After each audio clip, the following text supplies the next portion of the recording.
When you hear the name Shah Jahan, what's the first thing that comes to mind? The Taj Mahal, right? Of course.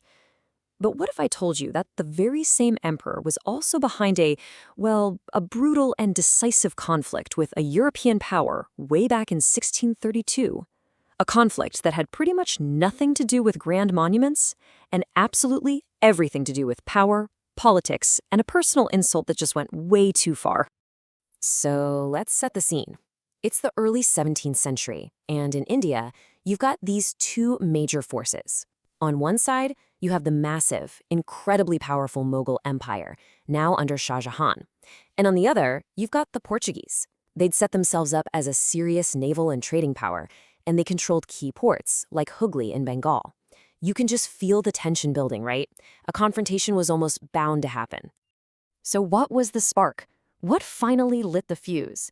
Was this just a classic holy war, a Mughal emperor cracking down on Christianity?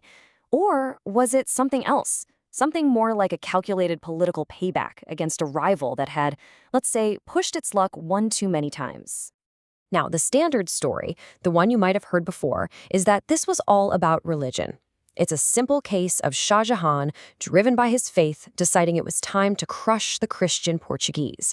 It's a very neat and tidy narrative. But, when you actually dig into the historical records, a much more complex picture starts to emerge. This wasn't some sudden burst of religious fury. No, this was the explosive grand finale to a whole long list of political problems that had been simmering away for years. So let's actually look at the evidence. What exactly were the Portuguese doing that got the new Mughal emperor so angry? Well, it turns out they were building up quite a record of, let's call it, defiance. Let's break this down because it really shows how things were escalating.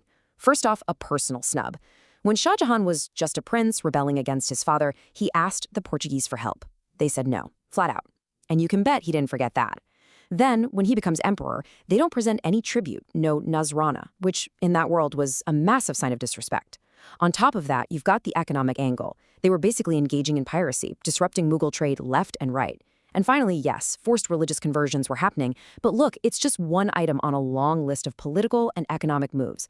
The Portuguese were really acting like they ran the place.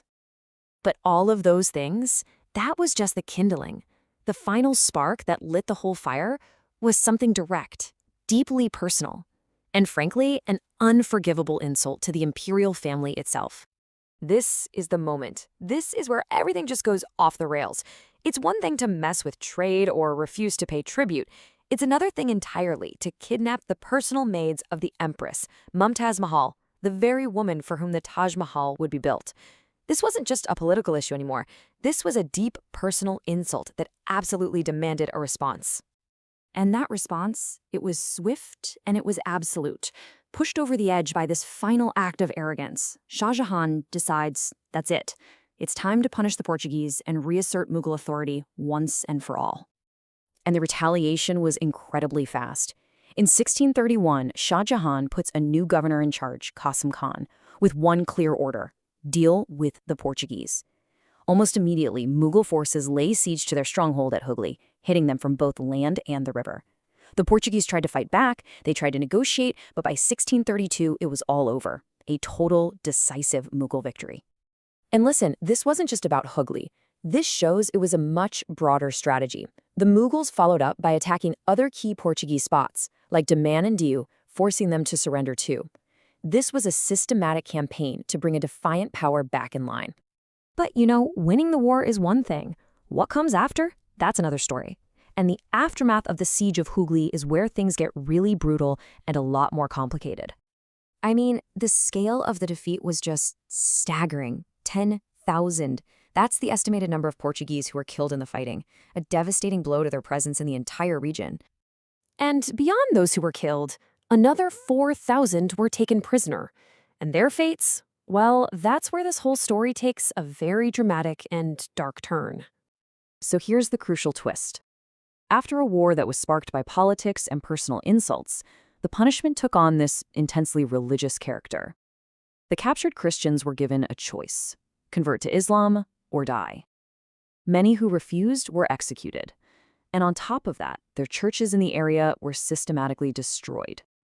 So this brings us to a really nuanced conclusion. The source material basically suggests that Shah Jahan's decision to go to war, the political action itself, was arguably justified given that long list of things the Portuguese were doing. But, and this is a big but, the methods used afterward, the religious zeal, the forced conversions, are noted as being completely inappropriate and unjust. And that leaves us with a fascinating and kind of heavy question to think about. It completely challenges that simple narrative of a holy war. Instead, it gives us a story where political payback seems to have morphed into religious persecution. It forces us to ask, can a conflict start for one reason, but end for a totally different one? And can a war that seems politically justified be forever stained by an unjust peace?